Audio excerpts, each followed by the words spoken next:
Joining me now is the former Victorian Premier, Jeff Kennett. He's written today in the Herald Sun about the government's supermarket inquiry. He reckons that we shouldn't be holding our breath waiting for any major changes. Jeff Kennett, great to see you again. I presume you'd be one of those people celebrating the rain, given how much you love your garden? Well, I'm not sure I understood much of what your former interviewee said, Steve, but I do congratulate you on getting free medical advice before that. I mean, I think you're working the station very well at the moment. Yes, I am. I'm trying very much. We all want supermarket prices to go... Go on, sorry.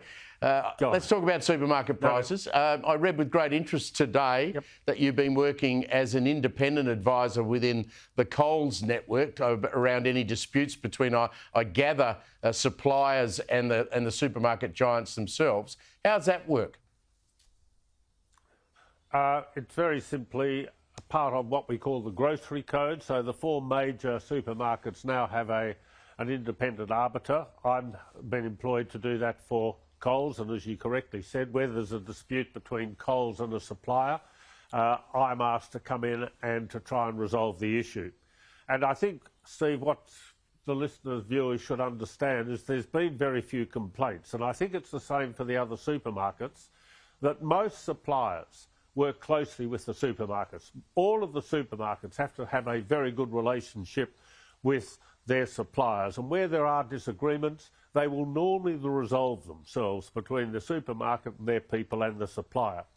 What we're now seeing, though, which has been a political reaction, many of our farmers are saying, well, how can we sell a product to a supermarket at $1, for instance, and it's being sold for 10?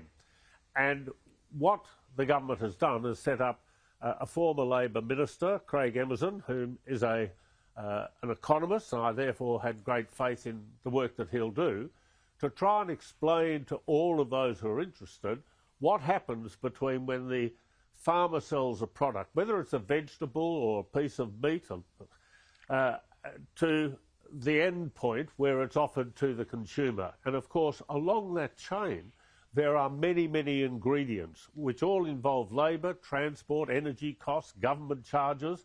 And the farmers are saying, we can't understand that differential.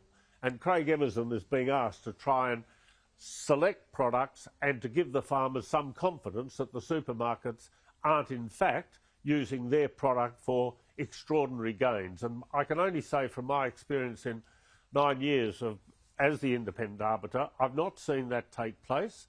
And I will just say, Coles, for instance, I can't speak on behalf of the other supermarkets, but Coles last year sold about $44 billion worth of product to we, the customer.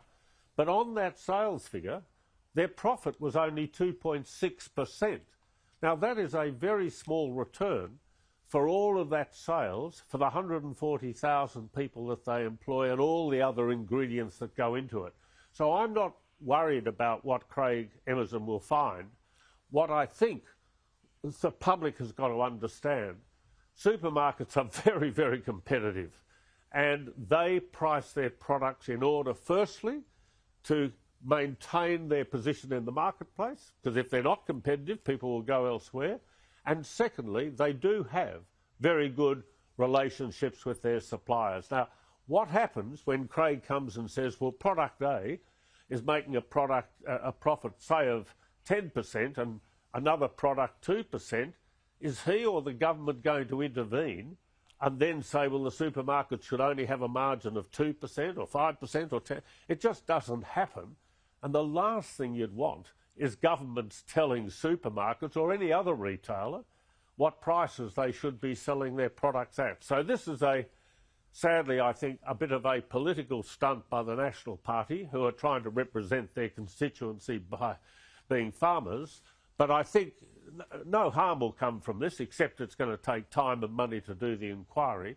But at least then it might be able to explain to those who are concerned the increased costs that go in to the supply chain between farm gate price and the price that you and I buy it at the supermarket. I gather your political experience and radar tells you that we've got to be very careful about political interference in the free market. That's what you're saying, isn't it? Well, certainly. I mean, for instance, if you just take my home state, your home state of Victoria, you'd hardly say they're very good at controlling their own costs when you have a look at the way in which the infrastructure that is being built have blown out not only in years of delivery, but massively overblown in costs. So governments are not the best place. And the supermarkets are highly competitive. So it's not only supermarkets, it's also small retailers, etc., who sell milk and bread, the staples of life. So I'm not worried about what Craig Emerson will find, but if it means that some of these politicians that just want to make themselves heroes in the eyes of their constituents actually have some information that they can go back to their farmers, it's probably a good thing. Do we need more competition in the supermarket field, or is it fine that we've got IGA, Aldi, Woolworths and Coles? Is that enough? It is enough, but there's new entries the whole time. So Costco, which came here to Melbourne as their first store from America recently, is growing. And I think I read the other day their sales are now up to $5 billion. So you do have Aldi now in the marketplace, and you have others, smaller competitors, such as IGA. So there are a number in the field. Yes, Woolworths and Coles are the biggest, and a lot of suppliers need those two simply to get volume out to the market. It's in their interest that Woolies and Coles succeed. But no one, and no government, Labor or Liberal, wants a supermarket or any business to fail. And therefore the relationship between, in this case, supermarkets and suppliers is terribly important. It's highly competitive in the market. Do we need more? No, I don't think we need more. I think we just need the public to understand, as we go through this period of cost of living increases, which is hurting everyone, it's hurting the supermarkets too. And when you look at it, Coles is giving 140,000 Australians employment security. That's a lot of mouths to feed. Well, that's true. I mean, that's very true, Jeff. We can't ignore the fact that they employ lots and lots of Australians. Great to see you looking in such health, Jeff Kennett. A pleasure to catch up with you. Former Victorian Premier Jeff Kennett there.